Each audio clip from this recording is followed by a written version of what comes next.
Okay, cool. So as you can see, this is why I have no money. But today I want to go over my new watch box that came in.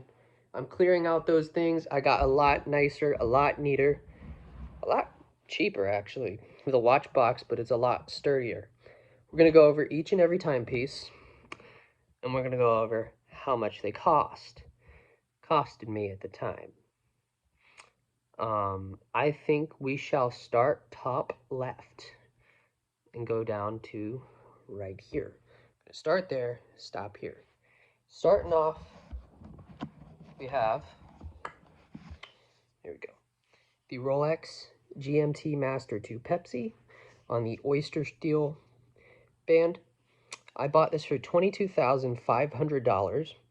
It is a beast of a watch. Not a beast, I have beasts of a watch. This one is a very nice at-home piece. I always wear it around the house at night. Shit, I'm watching The House Alone, I forgot. I don't know why I'm doing a video. But yes, I got a $22,500 Rolex. It got your Pepsi bezel, ceramic bezel. You got bidirectional as well.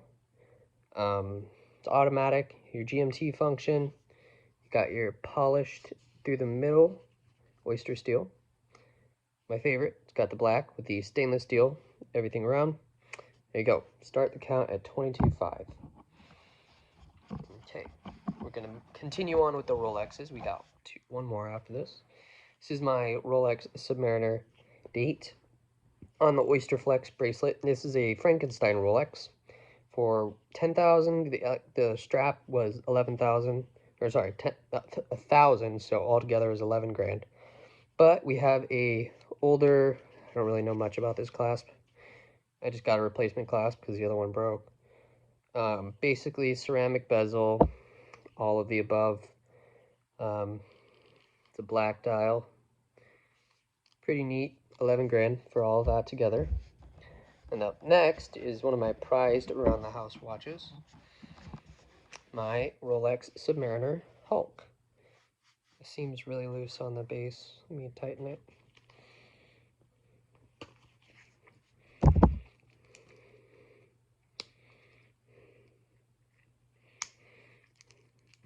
There you go. The Submariner Hulk. I'm not an Avengers fan. Well, I actually am an Avengers fan. I didn't get it just for that, but I paid $33,500 for this. Next are the cheaper to the more expensives. Why? Green bezel, green dial, automatic, beautiful, $33,500. And up next was my trip to Mexico. A little while ago, so I bought a few watches in Mexico. I bought one watch. This was way before I got all of my collection started.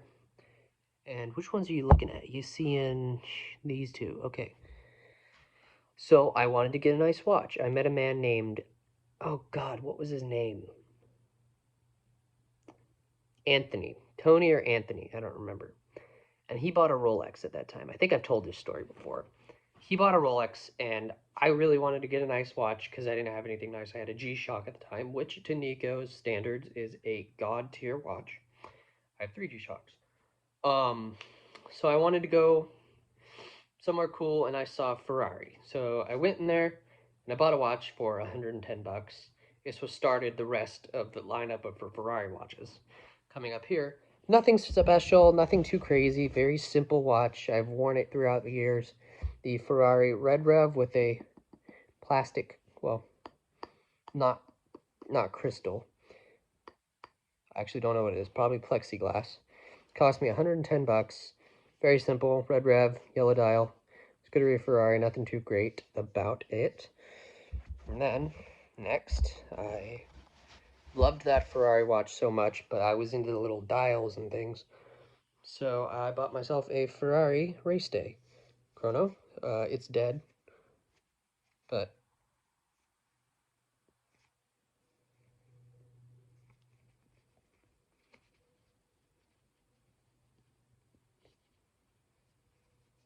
never mind.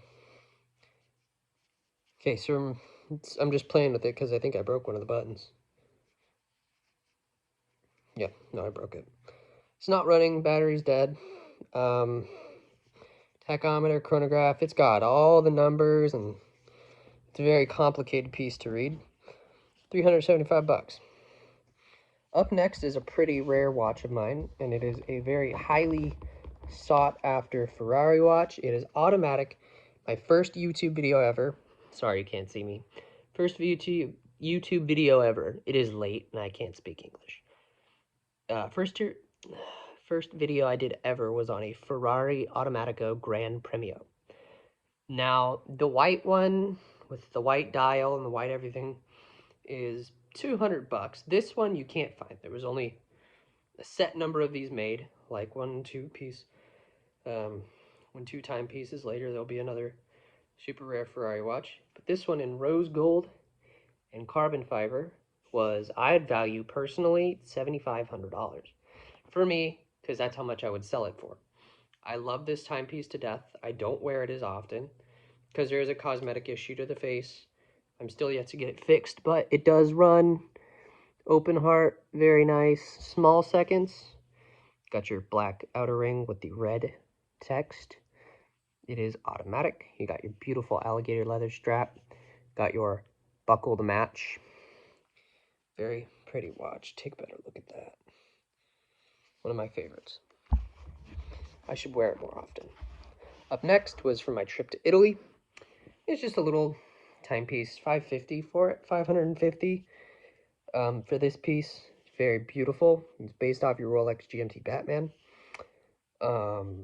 And yeah, it's got your little GMT, main time. It's quartz battery.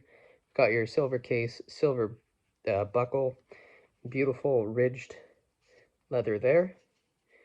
$550 for that.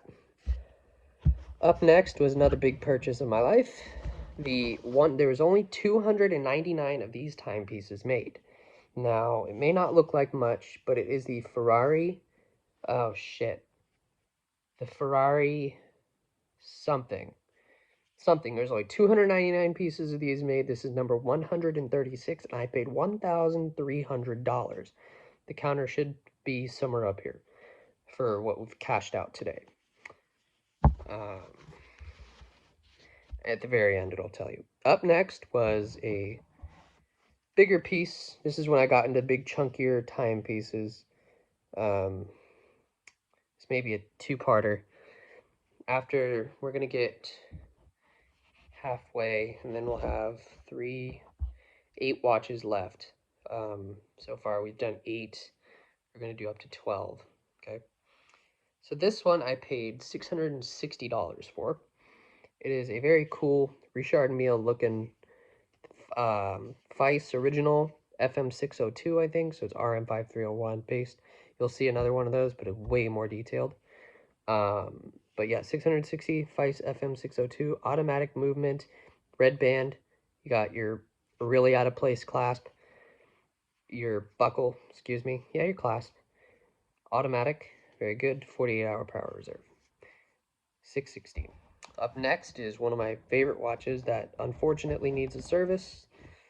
The Akribos XXIV Tourbillon. This was $2,700. It is a tourbillon at your center seconds. They're your central. Your 6 o'clock is your second hand. You got your hour minute hand. You have your moon phase right here and your dual time, which originally I thought was a 24-hour counter. So you got a GMT pretty much on this as well.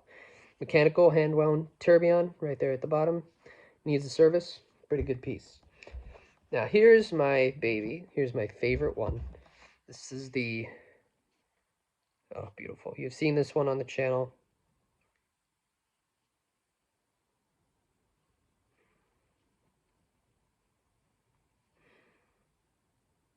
Beautiful.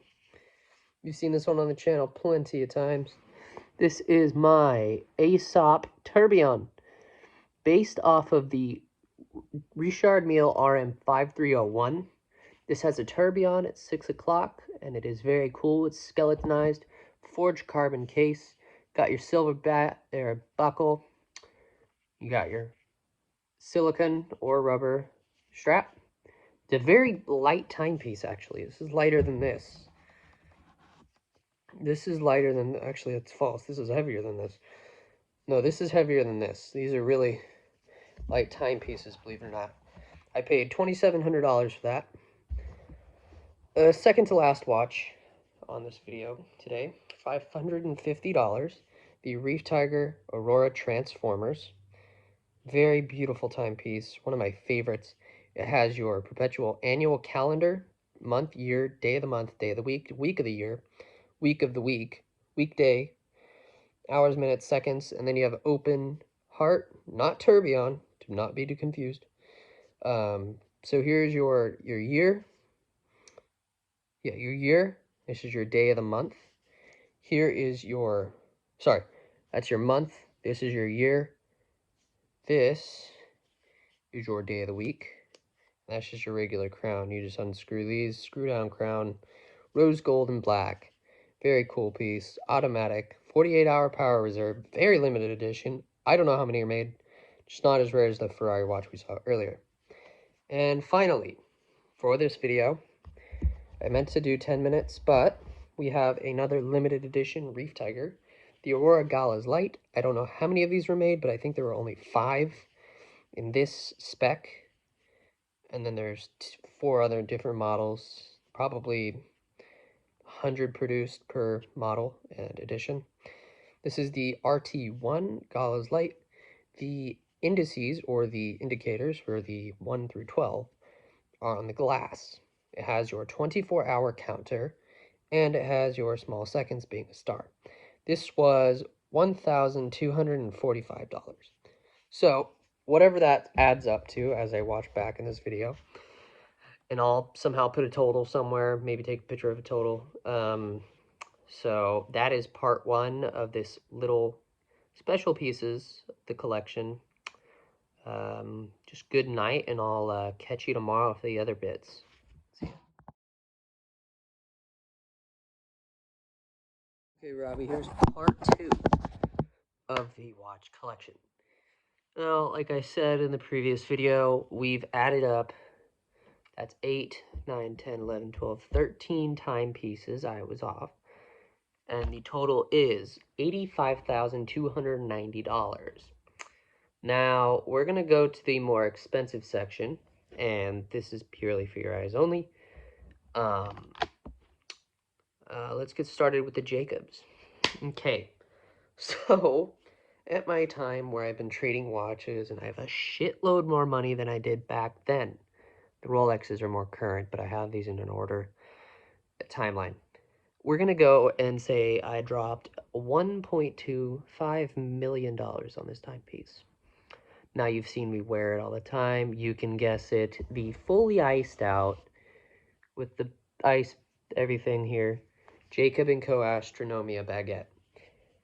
Drop 1.2 on this. Everyone told me that it was a little stupid purchase, but it is a very beautiful timepiece. You got your iced out everything. I wore it to high school. I mean, what idiot does that? Me. I loved it so much, I bought a second one. So this is $1.25 million. Up next is my dress Astronomia for $475,000. I originally bought this one, and I got lost in shipping, so I had to buy another one. How the hell that happens, I don't know. Blue baguettes, blue strap, rose gold case. That case on this is white gold, by the way, with your rose gold buckle. 475,000, something like that. And then up next in Italy, I went for 480. I sent you the text on this one. Very cool timepiece. Very interesting. One of my favorite timepieces that I got in Italy because I wanted an upgrade. So for 480 bucks, I got myself a Maserati Potenza, automatic movement, black and gold for the DO colors. 410, so 1.1, 1.25, 475,000, and that is 480. Up next, I've been wanting this watch for quite some time, and I saw it in a store, and Grandpa originally was going to buy it for me, cheap as all hell. Second one for $375, Casio Edifice Bluetooth Solar. That wasn't sped up, I'm just trying to get this shit over with. 375 bucks, hooks up to my phone, It does a bunch of cool shit. Eco drive, so it runs off of sunlight. Pretty badass. $375. For $130, I got myself another Edifice for lefty. So it goes on this wrist, not this one. But YouTube begs to differ. $130 for the lefty. Pretty cool. Has a chronograph. Here, I used to wear it all the time. You probably don't remember this because you weren't working at Geo at the time. But for $270, I bought this on a cruise for my 15th birthday, I believe. But yeah, 270 bucks, Invicta chronograph. Quite nice. And then for $1,500, I went on another cruise. Got myself this beautiful timepiece. It is an S1 Rally Chrono limited edition by Invicta. Got your stripe going through the face. I wore it all the time when I got Sawyer. For the first time when I got Sawyer, 1500 by the way. When I got Sawyer, I wore this all the time. He used to bite on this. This was his baby. This is my baby. I paid $1,500 for this new. It was a display watch. And for the last one in the box, I'm still moving shit. We have $1,100 for the Jet Dart in gold with your alligator strap and your blue face. At the time, the prices right now are not $1,100. They're a shitload cheaper. You knock off $1,000. There you go. That's how little these went down. But this was a pre-release, so this one was $1,100. And our grand total is, at the end of this video, thanks for watching. This is over $1 million worth of watches, possibly over 2 million. No, only over $1 million. Probably gonna guess it at 1.9 something. But I'll catch back to you on that. All right, cool. So there you go.